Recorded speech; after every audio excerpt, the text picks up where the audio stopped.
नमस्कार, आप देख रहे हैं जनतंत्र टीवी और मैं हूं आपके साथ स्वाति आर्य। हमारे इस खास प्रोग्राम में आप सभी का स्वागत है। सरकार किसानों के हितों में लगातार काम कर रही है। किसानों की आमदनी दोगुनी करने के लिए सरकार ने कई कानून संसद में पास कराए। अच्छी फसल के लिए देश में कीटनाशक का इस्तेमाल तेजी से बढ़ रहा है।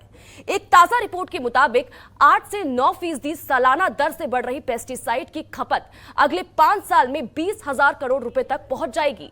लेकिन तेजी से बढ़ रहा पेस्टिसाइड उद्योग अपने किसानों और आम लोगों के लिए खतरनाक बन रहा है।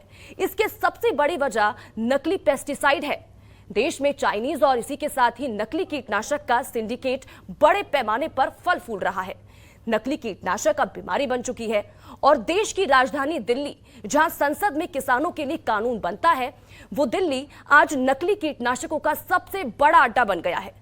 ऐसे में सवाल उठता है कि नकली पेस्टिसाइड की वजह से बर्बाद हुए किसानों का गुनहगार कौन है? सरकार का नियंत्रण इतना कमजोर कैसे कि कोई दोषी पकड़ में नहीं आता है? और तो और भ्रष्टाचार की वजह से सरकारी मशीनरी की मिलीभगत से धंधा आखिर कब तक चलेगा? आज अपने खास कार्यक्रम में हम नकली पेस्टिसाइड के बढ़ते गोरख धंधे पर बात करेंगे, तो बने रहिए हमारे इस खास पेशकश में।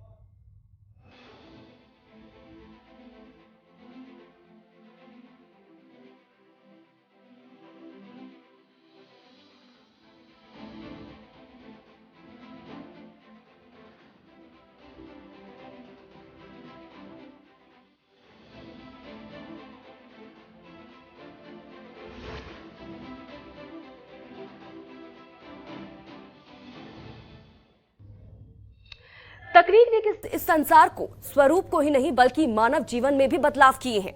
आज कोई भी क्षेत्र तकनीक से अछूता नहीं है। इनमें कृषि एक ऐसा क्षेत्र है जिस पर पूरा मानव जीवन चक्र निर्भर करता है और इसमें तकनीक का अहम योगदान भी है। नई तकनीकों के चलते देश की कृषि ने नई राह पकड़ी है।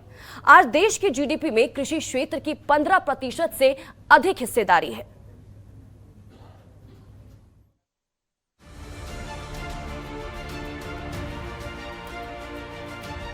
सन 1947 में देश को आजादी मिलने से पहले बंगाल में भीषण अकाल पड़ा था, जिसमें 20 लाख से ज्यादा लोगों की मौत हुई थी।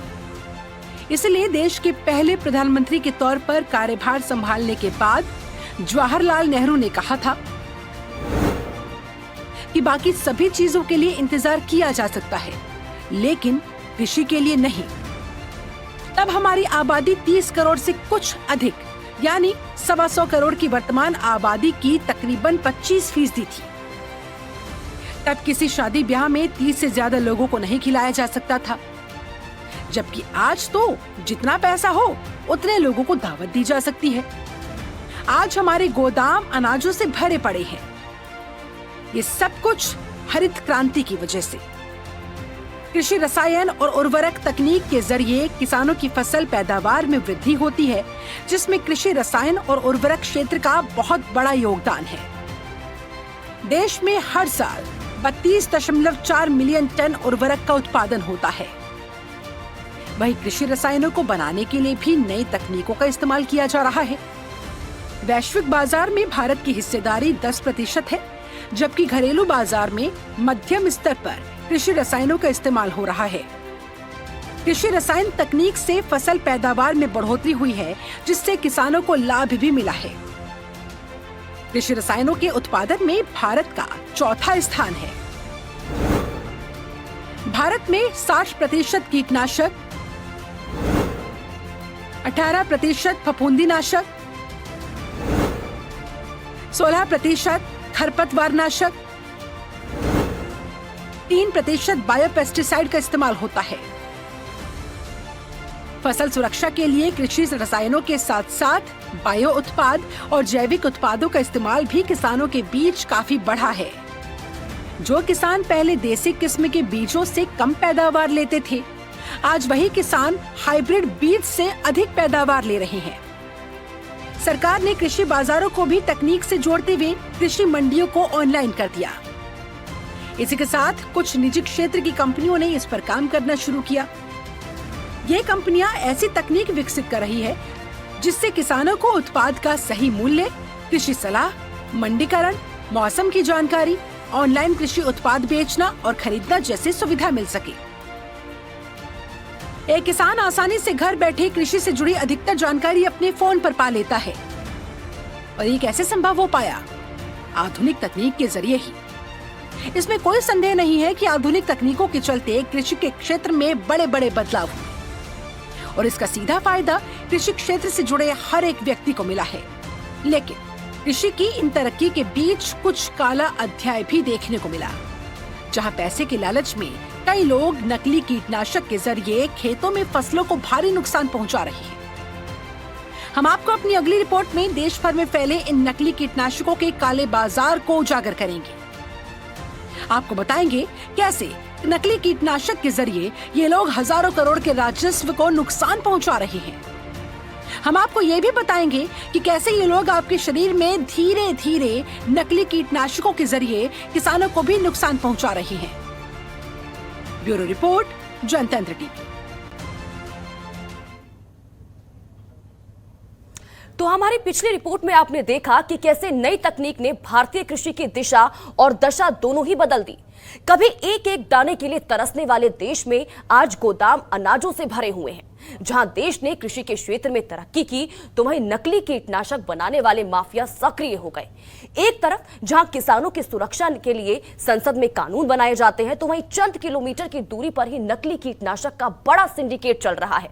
यह कहना गलत नहीं होगा कि आज दिल्ली नकली कीटनाशक का सबसे बड़ा अड्डा बन चुका है।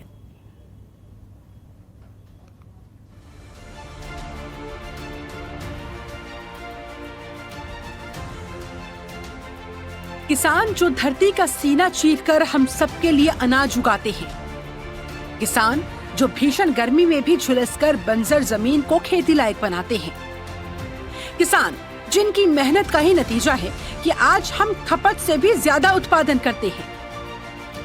लेकिन आज इन्हीं अन्नदाताओं और अन्य भोक्ताओं के साथ धोखाधड़ी हो रही है। इनके जीवन के साथ खिलवाड़ हो रहा है और साथ ही हमारी सेहत के साथ समझौता किया जा रहा है। सरकार किसानों के हितों में लगातार काम कर रही है। कृषि विकास के लिए सरकार ने 3 नए कानून को संसद में पास कराया, लेकिन कुछ लोग किसानों और आम लोगों के जीवन के साथ खेल रहे हैं। देश में फैल रहे नकली कीटनाशक दवाएं अब बीमारी बन गई है। देश की राजधानी दिल्ली, जहां संसद में किसानों के लिए कानून बनता है, वो दिल्ली आज नकली कीटनाशकों का सबसे बड़ा अड्डा बन गया। दिल्ली से देश भर में नकली कीटनाशकों की सप्लाई हो रही है। पुलिस रेड करती है, लेकिन ये सिर्फ ढाक के 3 पात साबित हो रही है। पिछले कुछ दिनों से सिर्फ राजधानी में पुलिस ने 4 जगह नकली कीटनाशक फैक्ट्रियों का किया है भंडाफोड़। दिल्ली पुलिस ने मुंडका, रोशनारा रोड, सिरसपुर गांव और लिबासपुर रोड पर छापेमार कार्रवाई की, जहां बड़ी मात्रा में नकली कीटनाशक बरामद किया गया। जहां ये नकली कीटनाशक बन रहे थे, वो लुटियंस जोन से कुछ किलोमीटर दूर है। नकली कीटनाशक मामले में पुलिस और प्रशासन किस तरह से कार्रवाई करता है, इसका जीता जागता उदाहरण मामले में दर्ज पुलिस की FIR है। पुलिस इंसेक्टिसाइड्स एक्ट 1968 और पेस्टिसाइड मैनेजमेंट बिल 2020 में केस दर्ज न कर कॉपीराइट एक्ट में केस दर्ज करती है। ऐसे में मामूली धाराओं में केस दर्ज होने की वजह से आरोपी को निचली अदालत से तुरंत बेल मिल जाती है, जबकि इन लोगों के खिलाफ IPC की धारा 419, 420, 469, 120B और 307 के तहत केस दर्ज होना चाहिए। जो लोग किसानों और आम लोगों की जिंदगी से खेल रहे हैं, उनके खिलाफ सिर्फ कॉपीराइट एक्ट की धाराओं में केस दर्ज करना कहां तक जायज है? अब ऐसे में इसे कानून की लचर व्यवस्था कहे या सिस्टम की सिंडिकेट्स के लोगों के साथ मिली भगत, जिसकी वजह से इसी लचर सिस्टम का फायदा उठाकर ये लोग बच निकलते हैं। चलिए अब आपको बताएंगे कि आखिर ऐसा हो क्यों रहा है। नकली कीटनाशक अवैध रूप से बड़ी मात्रा में चीन से इंपोर्ट हो रहा है। बाहर से इंपोर्ट होने वाले नकली कीटनाशक सिर्फ किसानों को ही नहीं, बल्कि आंतरिक सुरक्षा को भी खतरे में डाल रहे हैं। हजारों करोड़ के इस कारोबार में नेताओं से लेकर बड़े बड़े अधिकारी भी शामिल हैं, जिनकी शय से ये कारोबार फल फूल रहा है। नकली कीटनाशक पर कर्नाटक सरकार का रिसर्च सभी के लिए एक चेतावनी है। रिसर्च के लिए सरकार ने 250 कीटनाशक के सैंपल्स लिए थे, जिनमें से 240 से ऊपर के सैंपल्स नकली चाइनीज कीटनाशक के थे। ये रिसर्च बताती है कि हमारे खेतों में नकली पेस्टिसाइड का कितने बड़े पैमाने पर इस्तेमाल हो रहा है। नकली पेस्टिसाइड को लेकर एक और रिपोर्ट हमारी आंखें खोलने वाली है। जी हाँ, IIPA की रिपोर्ट के अनुसार देश भर में लगभग 42% असली कीटनाशकों का इस्तेमाल खेतों में होता है, जबकि 58% नकली कीटनाशकों का इस्तेमाल हमारे किसान कर रहे हैं। अगर इन आंकड़ों को पैसे से जोड़ा जाए तो खेतों में इस्तेमाल होने वाले असली कीटनाशक की कीमत लगभग 30,000 करोड़ है, जबकि नकली कीटनाशक का बाजार लगभग 45,000 करोड़ का होगा।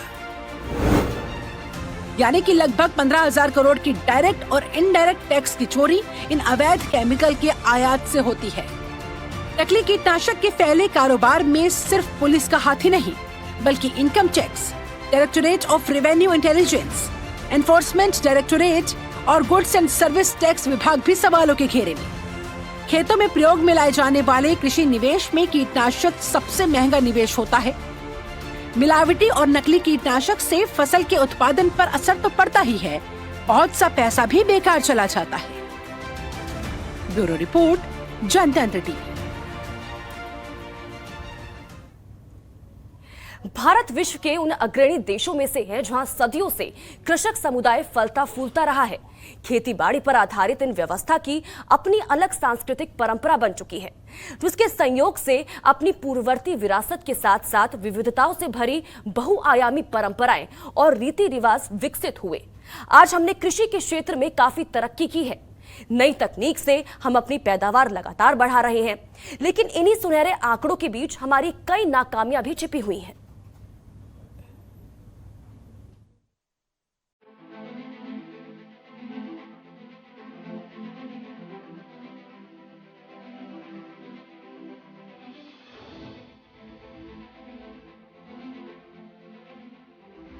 आज देश भर के किसानों के लिए सबसे बड़ी समस्या है नकली कीटनाशक। फसलों पर कीटों का प्रकोप होना आम बात है। इन कीटों से निपटने के लिए ज्यादातर किसान रासायनिक कीटनाशकों का इस्तेमाल करते हैं, लेकिन जिस तरह से दुनिया भर में केमिकल और पेस्टिसाइड का इस्तेमाल लगातार बढ़ता जा रहा है, नकली कीटनाशक ने खेती और इंसान दोनों को बहुत नुकसान पहुंचाया है। दुनिया भर में हुए शोधों में पता चला है कैंसर समेत कई बीमारियों के लिए कुछ हद तक ये नकली कीटनाशक जिम्मेदार हैं। लेकिन कई बार खाने की थाली तक पहुंचने से पहले ये कीटनाशक खुद किसानों की जान ले लेते हैं। नेताओं और जिम्मेदार अधिकारियों ने इन पर लगाम लगाने के बड़े बड़े दावे तो किए, लेकिन आज तक लगाम नहीं लगा पाए। देश के कई हिस्सों में नकली कीटनाशक से लोगों के बीमार होने की खबरें आती रहती हैं। अगस्त 2017 में महाराष्ट्र में यवतमाल में कपास के खेत में कीटनाशकों का छिड़काव करते वक्त 800 लोग बीमार पड़ गए थे। इनमें से 50 मजदूरों की मौत हो गई थी, 25 लोगों की आंखों की रोशनी चली गई थी। 2017 में राज्यसभा में इस संबंध में पूछे गए एक सवाल के जवाब में कृषि राज्य मंत्री ने संसद को बताया था कि पिछले 3 सालों में खेत में कीटनाशकों का छिड़काव करते समय 5,114 किसानों की मौत हो गई। वेबसाइट मदर जोन्स के मुताबिक कैलिफोर्निया के कर्न काउंटी में अगस्त 2017 में ही खेतों में काम करने वाले 167 मजदूरों का समूह लहसुन की कटाई करते समय अचानक बीमार हो गया। कर्न काउंटी के कृषि वैज्ञानिकों को बाद में पता चला कि उनमें से 92 मजदूर कीटनाशकों के संपर्क में थे। इसके बाद कर्न काउंटी के संबंधित अधिकारियों ने पेस्टिसाइड बनाने वाली 5 कंपनियों को दंडित किया था। काफी बढ़ गया है कीटनाशकों का इस्तेमाल। केयर रेटिंग के मुताबिक 1950 में देश में जहां 2000 टन कीटनाशक की खपत होती थी, वह अब बढ़कर 90,000 टन पहुंच गई है। 60 के दशक में देश में जहां 6.4 लाख हेक्टेयर क्षेत्र में कीटनाशकों का छिड़काव होता था, वहीं अब 1.5 करोड़ हेक्टेयर क्षेत्र में कीटनाशकों का छिड़काव हो रहा है। इसका परिणाम यह है कि भारत में पैदा होने वाला अनाज, सब्जी, फलों और दूसरे कृषि उत्पादकों में कीटनाशक की मात्रा तय सीमा से ज्यादा पाई गई है। यह रेटिंग ने अपनी रिपोर्ट में बताया है कि भारतीय खाद्य पदार्थों में कीटनाशकों का अवशेष 20% तक है, जबकि वैश्विक स्तर पर इसका मानक सिर्फ 2% तक होता है। भारत में केवल ऐसे 49% ही खाद्य पदार्थ हैं जिनमें कीटनाशकों का अवशेष नहीं मिले हैं, जबकि वैश्विक स्तर पर 80% खाद्य पदार्थों में कीटनाशकों के अवशेष नहीं मिले हैं। इसमें सबसे अधिक गंभीर यह है कि इस्तेमाल होने वाले ज्यादातर कीटनाशक नकली हैं। ऐसे में कई अहम और बुनियादी सवाल उठते हैं कि नकली कीटनाशक का यह कारोबार आखिर कैसे इतना फल फूल रहा है, कौन है इसके काले धंधे के पीछे और कौन आपके शरीर में जहर घोल रहा है। किसकी शह पर यह कारोबार खुलेआम सरकार के नाक के नीचे चल रहे हैं। ब्यूरो रिपोर्ट, जनतंत्र टीवी।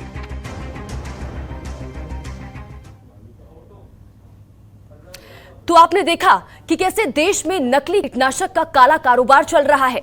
नेता और जिम्मेदार अधिकारी इन पर लगाम लगाने के लिए बड़े बड़े दावे तो करते हैं, लेकिन इन पर आज तक कोई लगाम नहीं लगा पाया है। नकली कीटनाशक बनाने वाले सिंडिकेट की पकड़ सिस्टम में इतनी गहरी हो चुकी है कि लुटियन जोन में खुलेआम नकली कीटनाशक की फैक्ट्री तक चल रही है। तो जरा सोचिए, जब देश की राजधानी में ये अपराधी खुलेआम नकली पेस्टिसाइड बना सकते हैं, तो आप सोच भी नहीं सकते कि देश भर में क्या स्थिति होगी। जनतंत्र टीवी अन्नदाता से अपील करता है कि आप कीटनाशक खरीदने से पहले एक बार जांच परख जरूर लें। इसके साथ ही कीटनाशक बनाने वाली बड़ी कंपनियों की भी जिम्मेदारी बनती है कि वो किसानों को जागरूक करें।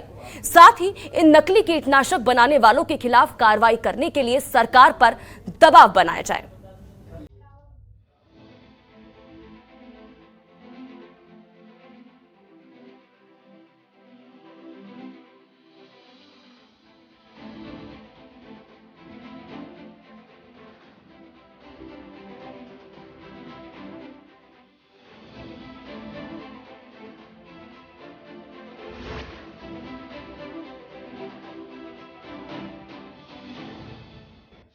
खबरों के निष्पक्ष विश्लेषण के लिए सब्सक्राइब करें Jantantra TV and press the bell icon. Never miss any update.